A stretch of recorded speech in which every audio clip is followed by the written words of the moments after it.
মা, মানকসুটা কোন জায়গায় হয়েছে? ওই যে সামনে ঘরের পিছনে। বাবা কি খাচ্ছ?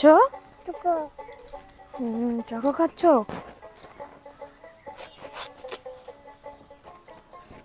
মানকসু দিয়ে কি রান্না করবা?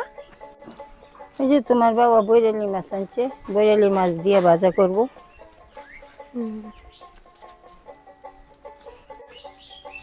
আপনাদের দাদা অনেকগুলো বৈরালি মাছ নিয়ে আসছে, আজকে মানকসুর ডান্টাটা দিয়া বৈরালি মাছের একটা রেসিপি বানাবো। নদীর একদম টাটকা। মা, তোমার মাছ কাটা হইতে হইতে আমি কচুর ডাঁটাগুলোকে কুচি কুচি করে কাটা নিই।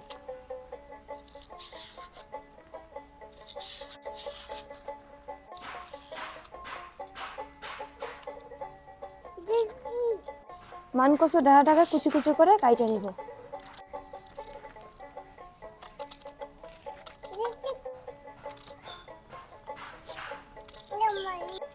তুমি পেঁয়াজ লঙ্কাটা কাইটা নাও। রান্নার জন্য সব কিছু রেডি হয়ে গেছে। কুচি করা মানকসুর ডাঁটাটাকে হালকা সিদ্ধ করে নিব।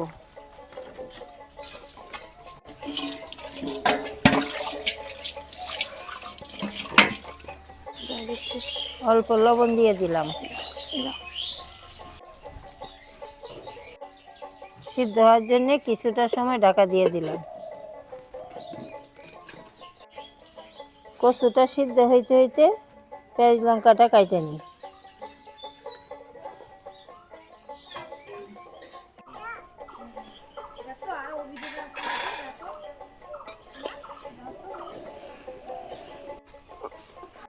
ঢাকা দিয়ে কিছুটা সময় সিদ্ধ করে নিলাম, জলটাও শুকিয়ে গেছে, এখন নামায় নিব।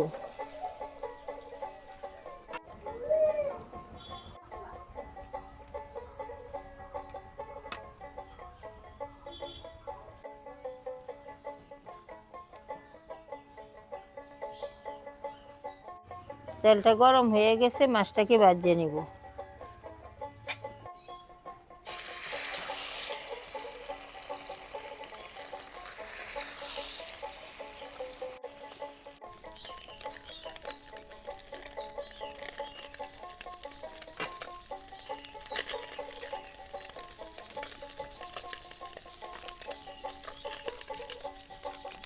মাছ ভাজা হয়ে গেছে, কড়াইতে আর অল্প তেল দিয়ে দিব।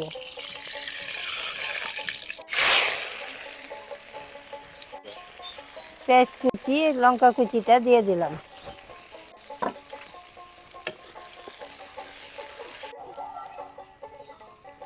পেঁয়াজটা লাল লাল হয়ে গেছে, মানকসুটা দিয়ে দিব।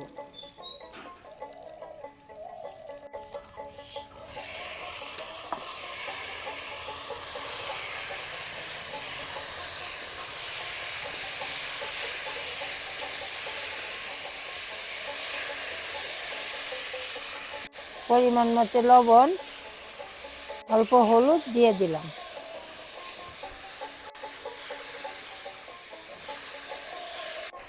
2-3 মিনিট ভাজা হয়েছে, এখন অল্প চিনি দিয়ে দিলাম। মানকসুটা দিয়ে 15 মিনিট ভাজে নিলাম, জলটা অনেকটাই টাইনা নিছে। এখন অল্প জিরার গুঁড়া লঙ্কার গুঁড়া দিয়ে দিলাম। 5 মিনিট ভাজে নিলাম, এখন ভাজা রাখা মাছটাও দিয়ে দিব।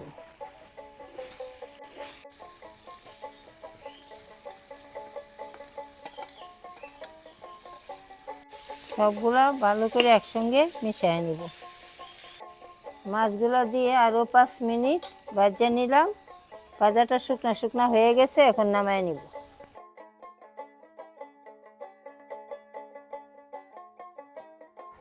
এইভাবে মানকসুর ডাঁটা আর ছোটো মাছের ভাজা বানায় খাইলে খুবই ভালো লাগে।